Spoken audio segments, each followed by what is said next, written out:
nayokilola kala mokonzi osea motema mwanga ngai natali likolo natali na se namoni nzambe wanga ngai natali likolo natali na se namoni nzambe wanga. Esta vez nuestro viaje misionero nos lleva al noreste de la República Democrática del Congo, específicamente al distrito de Alto Huele, cuya capital es Isiro, antes conocida como Provincia Oriental. La ciudad se encuentra situada entre la selva ecuatorial y la sabana. La mayor parte de la población habla lingala, aunque un porcentaje considerable conoce el suajili. Dentro de Isiro conoceremos un poco más acerca de Mumbere, una aldea multiétnica donde cohabitan por lo menos 35 tribus entre locales y foráneas. Entre estas tribus están los pigmeos, término de origen griego usado para referirse a grupos humanos, cazadores-recolectores que viven en las selvas ecuatoriales africanas y que se caracterizan por su baja estatura. Los hombres miden menos de 1,50 m. Esta población, por muchos años, ha sido considerada la servidumbre de las diversas tribus que por tanto tiempo los han dominado. También conoceremos acerca de la misión comboniana, que con su labor ha logrado cambiar la perspectiva de este pueblo explotado y que además los ha insertado en proyectos de salud y educación. Yo llegué al Congo en 1972, esto es, hace 42 años. Exactamente en enero de 1973 llegué aquí a Mumbere como mi primera misión. La situación que vivíamos entonces estaba bajo la dirección de Mobutu, del Partido Único. La vigilancia era intensa a través de capataces que se llamaban Kandere. Ellos controlaban todo. Eran personas que no tenían ningún valor intelectual, ninguna preparación, ni siquiera humana, pero causaba miedo a la gente, la metían en problemas. De manera particular nos acusaban a nosotros los sacerdotes o venían a la iglesia para escuchar lo que decíamos y referir a las autoridades políticas, quienes estrangulaban un poquito a la gente y querían dominarlo todo. Por lo tanto, no existía una verdadera libertad. Aquí en Mumbere había, sin embargo, un desarrollo que se apoyaba en las plantaciones. Aquí había por lo menos 35 plantaciones que agrupaban a muchísima gente. Los patronos siempre, entre comillas, delegados del Estado, habían contratado a la población para tener la mano de obra. De modo que había gente que venía del sudeste del Congo, de todas partes del mundo. En realidad, Mumbere es una aldea, digamos, multiétnica. Hay por lo menos 35 tribus. Esto pues ayuda a la población a tener un clima más abierto para ayudarse recíprocamente y evitar el aislamiento como por ejemplo Aisiro, Auamba, Rongu, que son monotribales, y entonces la situación es más cerrada. Aquí en cambio hay mucha más apertura precisamente por esta capacidad multiétnica. Y parte de este abanico de tribus son los pigmeos, gente que según palabras del padre Franco ya existía desde hace 3.000 a 4.000 años antes de Cristo, en la época de los faraones de Egipto, quienes los compraban como esclavos y los obligaban a trabajar como sirvientes. Se los usaba también para divertir a la gente, en especial en la danza, pues eran excelentes bailarines. Actualmente son el último escalón en la cadena de servicio.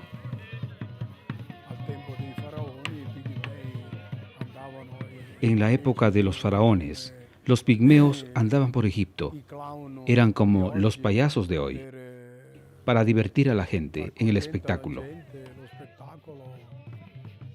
Y siguen hasta ahora siendo un poco gente que es observada y conservada para el uso de los demás. No es una población que se haga valer por lo que es. Es una población que es tomada en cuenta por el servicio que pueda ofrecer.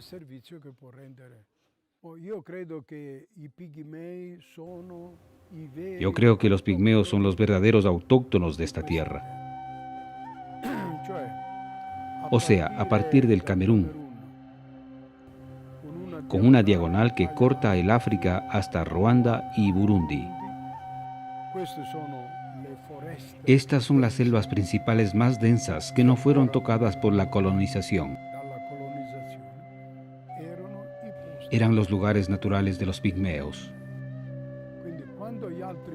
Otros pueblos, esta es la historia, vinieron a dominar desde el norte los Lotisi, desde el este los Huaudú, que son originarios de Zanzíbar, vinieron a ocupar estas tierras. Entonces los Umbo expulsaron a los pigmeos de su selva. Si tú vas a Camerún ahora, la selva ya no existe. Los pigmeos ya no están allí, porque buscan en dónde vivir. Aquí en el Congo nuestra gran suerte ha sido que no fue una zona accesible.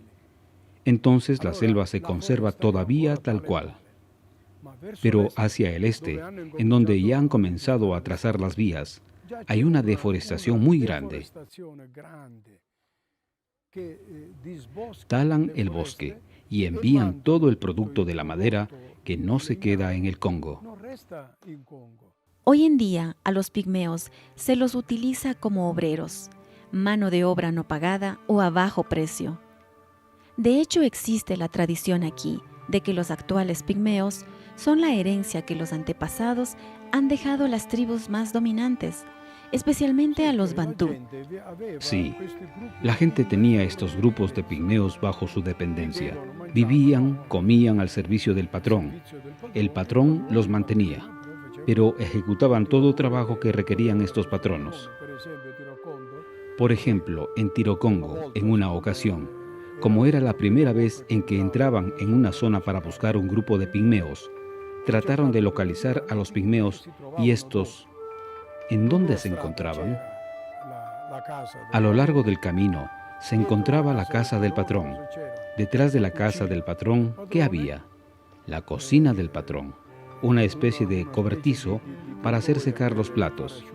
Luego, ¿qué había? El gallinero y el retrete del patrón.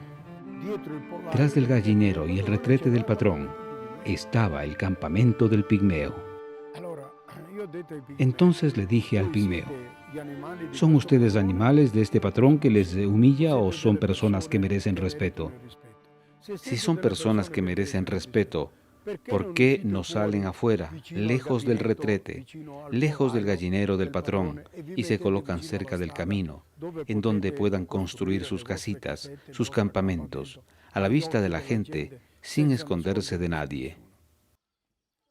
En el campo que es trabajado por los pigmeos y que es el campo del patrón, sacan la yuca y comen.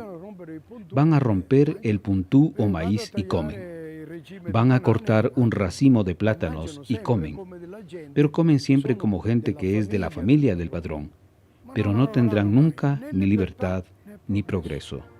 Son más o menos 25 años desde que la misión componiana ha intentado cambiar esta estructura social.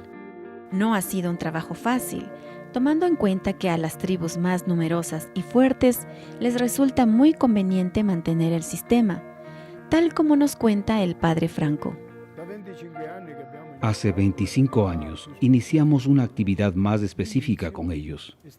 Desde un principio ha sido difícil, porque, por ejemplo, cuando el padre Pietro Bardo, uno que empezó aquí en Múmbere de modo particular esta actividad, de manera sistemática iba a buscar a los pigmeos en la selva, pero muchas veces no los encontraba. ¿Por qué? Porque los patronos habían expulsado a los pigmeos cuando supieron el programa del padre.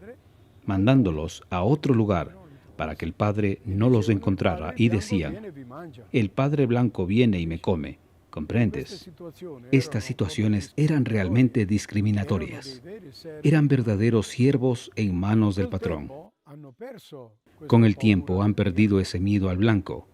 Han comprendido el objetivo que nosotros tenemos de buscar su autonomía, su independencia, su dignidad. Y les dejaron que se acerquen a nosotros, y poco a poco han empezado a actuar en actividades de desarrollo y al mismo tiempo de integración con la gente. Los pigmeos ven que los misioneros no los toman como sus sirvientes. No es que han cambiado de patrón.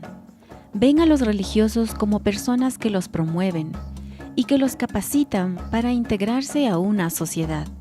No se trata tampoco de retirarlos totalmente del servicio de sus patronos, porque perderían la posibilidad de alimentarse en sus campos. Se trata simplemente de ofrecerles oportunidades educativas y sanitarias. Y precisamente una de las estrategias para lograr esto fue la creación de una escuela-internado para los niños. El proyecto de los pigmeos ha seguido adelante con el fin de crear una comunidad cristiana responsable de este pueblo, porque aquí los pigmeos son postergados, son arrinconados, son marginados. Nosotros hemos apuntado el objetivo sobre la escuela porque los pigmeos adultos no cambiarán nunca sus ideas y sus formas de vivir. La esperanza de tener un pueblo nuevo son los muchachos. Aquí existe ya la segunda generación de pigmeos, es decir, los padres de estos niños que están allí en el colegio. Son personas que disfrutan de estas viviendas. Hemos apostado en la escuela para ayudarlos, porque es la única esperanza de preparar a este pueblo para encontrarse con una nueva civilización que están haciendo en el mundo y para insertarlos en la sociedad con dignidad e igualdad con las demás tribus. Hemos visto por nuestra experiencia que los pigmeos no van a las escuelas públicas de las aldeas. Van durante 3 días y nada más. Entonces interrumpen la frecuencia escolástica. Repiten el curso y se sienten humillados frente a los demás niños más pequeños. Entonces hemos dicho, no podemos hacer el primero y segundo año de la escuela en sus casas. Pero tampoco podemos separarlos de sus padres. Entonces hemos creado este colegio en 1993 preguntando a los padres, ¿nos enviarán a sus niños? Los padres estaban contentos. Entonces los niños vinieron enviados por sus padres, a los cuales hemos dicho, si quieren que sus hijos vengan aquí, deben construir los planteles. El primer colegio de los pigmeos ha sido construido precisamente bajo estas palmeras, en un terreno más libre, donde han comenzado la construcción de estos lugares con lodo y troncos de árboles. Hasta que después de transcurrir varios años, en el año 1995, hemos construido con ladrillos estos ambientes. Los padres han enviado a estos muchachos. Ellos vienen de unas 30 aldeas en el territorio de la parroquia, a una distancia de 30, 35 y 40 kilómetros.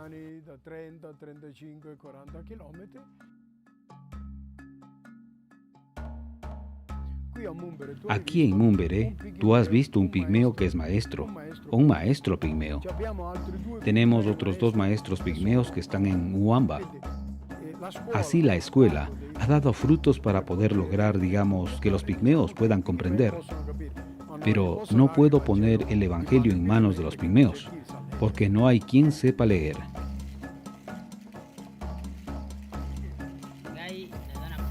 Quiero o deseo que mi pueblo, el pueblo pigmeo, sea como yo, que abran los ojos, que no sea un pueblo dependiente de otros pueblos, que viva la justicia y no se dejen engañar, que sea un pueblo capaz de enfrentarse con otro pueblo.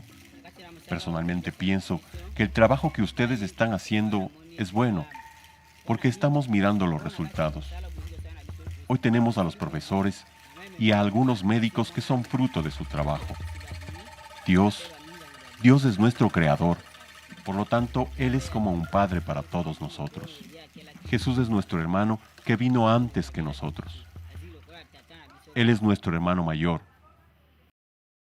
No se puede predecir el futuro de los pigmeos, más aún cuando las estadísticas nos dicen que el 50% de sus niños muere antes de llegar a los 5 años, o que de cada 10 niños que nacen, solamente 4 llegan a los 15 años. Luego que los chicos llegan a los 15, son un grupo ya seleccionado naturalmente y llegan hasta los 40. Después de los 40 años, comienzan a menguar. A veces, el que un día antes te parecía un joven fuerte que va de cacería, que se enfrenta a las fatigas de la floresta, le llega de repente una enfermedad y pronto se muere. Efectivamente, no existen pigmeos viejos. De hecho, entre 1.300 pigmeos podemos encontrar a unas 15 o 20 personas que tienen 60 años. No existen pigmeos viejos. Nosotros moriremos o nos iremos. Después habrá sacerdotes locales o las diócesis que se harán responsables. Si faltasen medios económicos para prestar atención sanitaria, estos pigmeos estarían en riesgo de desaparecer por motivo de esta mortandad, tanto de los niños antes de los 5 años, como también de los que tienen una edad de 35 años. Los pigmeos no resisten fácilmente a las enfermedades y entonces podrían desaparecer. Sin duda, la gestión de los misioneros ha sido determinante en el progreso de los pigmeos, pero es deber de los gobiernos locales y de la comunidad internacional velar por la protección de este pueblo y de la selva, que es su hogar. En ella habitan, de ella se alimentan, allí forman sus familias y es el lugar donde plasman sus costumbres y tradiciones. Es la selva en donde quieren vivir y donde es inminente que sus derechos como seres humanos sean respetados y promovidos. Porque el que fue llamado por Dios siendo esclavo, libre es para él.